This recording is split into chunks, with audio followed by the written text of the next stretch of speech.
Hi everyone, this is teacher Doria from Think Academy, and welcome to our day 1 challenge for pre-algebra summer homework. Okay, so first of all, for day 1 challenge, we're gonna do something really crazy before we go over the questions for day 1. Okay, so we're gonna create a mind map together. It's a mind map for real number system. All right, so first of all, we're gonna start with a really little circle. Okay. So we're gonna draw a circle here, and we put like 0, 1, 2, 3, 4, and so on. Do you remember what's the first step of number we learned in the elementary school? They are called whole number, right? They are called whole number.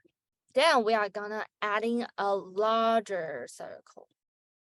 So for this part, we include more negative number, like -4, -3, -2, 0, 1, 2, 3. Yeah, for this part, including some negative numbers, we call them integers. And then we learn some number at like -2/3, -1/2, 0, 1.4, 2, and so on. Actually, they are rational numbers, right? The rational numbers, including the negative numbers, the decimals, and also the fractions, all right? So how about the irrational numbers? So they have pi, right? Like radical 2, radical 3, and so on. So including both rational numbers and irrational numbers, they are all real numbers. Okay, so let's back to our homework. So for question number 1, I have write down my correct answer. And please compare with your answers and correct it. All right, so for positive numbers, we have 5 of them, including like pi/2 and all the positive decimals and the positive fractions. All right, so for negative numbers, we have 6 of them. And also for the whole numbers means the integers equals to or larger than 0. So we have 0 and 8. And for rational numbers, we have 10 of them, except the irrational numbers in the real number system. All right. Okay, so for question number 2, we're gonna draw the following points on the number line. Okay, so it is quite easy, right? 4 is here, 4.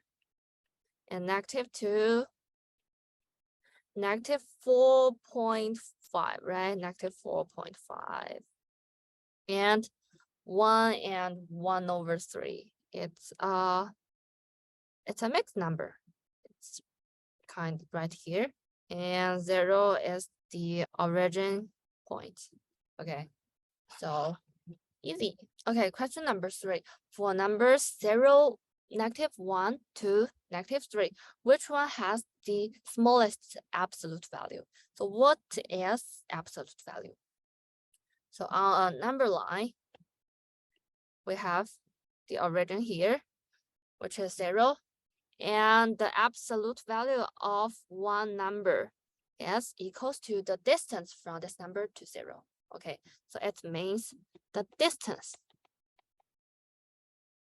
Right, so it can only be larger or equals to 0.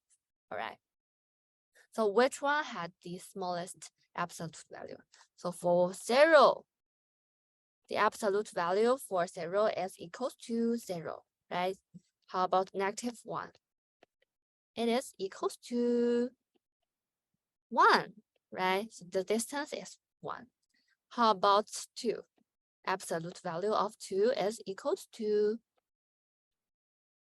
2, right? How about -3? -3, the absolute value of -3 is equals to 3. Which one is the smallest? 0, right? So we have our correct answer for A, 0. Question number 4. Which of the following pairs are opposite number? So what is opposite number? So what is the opposite number for 3? -3, right? We put in negative sign before the number, right? So how about if we have -4, what's the opposite for -4? It's 4, right? Easy peasy. Okay, let's see. So 3 and 1/3, are they like opposite numbers? 1/3 is 3's reciprocal, right? So they're not. 3's opposite number is -3. How about here? 3/2. What's the opposite number for 3/2? It's -3/2, right? Which is also equal to -1.5. So they are opposites, right? How about the next one? No, -3 has its opposite number as 3. And still here, 4 has its opposite number for -4. So B is the correct answer. So question number 5. What's the reciprocal of absolute value of -2? So what the question is asking about is actually what's the reciprocal of what is the absolute value of -4? -2. It is 2, right? It is the distance from -2 to 0. So it is 2, right? So absolute value of -2 is equals to 2. And what's the reciprocal of 2? What's the reciprocal of 2? 1/2, right? So C is the correct answer. All right. Okay, next part. Welcome to our defeat the giant part. All right, so for the first question. So for the first part, we have a radical sign, right? So what's inside the radical sign should be larger or equals to 0, right? And how about the second part? The second part, we have an absolute value. So an absolute value should also be larger or equals to 0, right? Because it means a distance. Okay, so what number and what number adding together would equals to 0? So both of them are larger or equals to 0. They adding together equals to 0, which means this part is equals to 0, right? And also this part is equals to 0. So for inside the radical, we would have a squared minus b equals to 0. b to the power of 3 minus 343 would equals to 0, right? Then from the second expression, we will find that b to the power of 3 equals to 343. b would equals to 7. And then we plug the value of b to the first equation, all right? So it will become into a squared minus 7 equals to 0. And a would equals to a squared equals to 7. A equals to positive or negative radical 7, right? Okay, then what's the question is asking us? What's the value for a times b?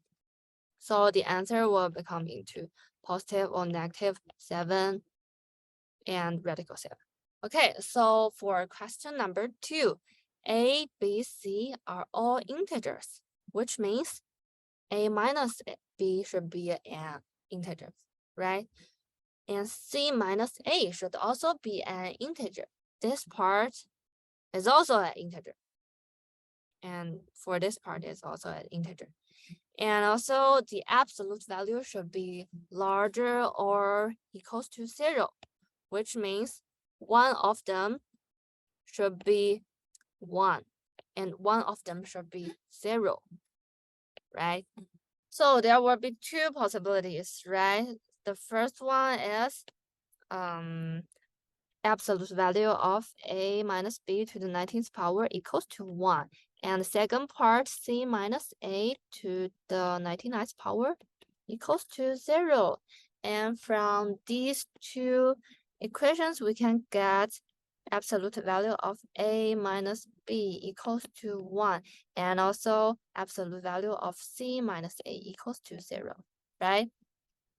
And basically, the first step, we plug these two values inside the expression. Okay, so a minus b equals to 1, and absolute value of c minus a equals to 0.